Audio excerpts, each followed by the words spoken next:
Excellennial here with Nathan the Excel Novice. Nathan opened his workbook today to find that all his tabs were missing, and so are his scroll bars. We need to find out a quick way to add the tabs and scroll bars back to his workbook. Without the rows at the top here and the columns over here, this is going to make it a lot more difficult to work on this spreadsheet, especially when we don't have additional tabs that we need to add.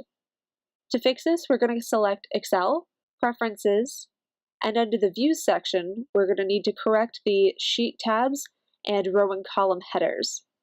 Now it's all fixed. For PCs, you'll select File, then Options, and click the Advanced category.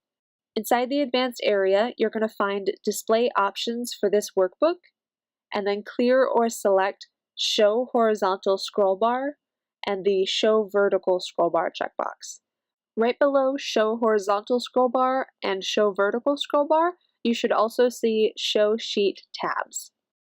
Now that Nathan knows that quick fix, this won't be a problem if it comes up in the future. Leave any questions you have in the comments section below, and until next time, have fun excelling!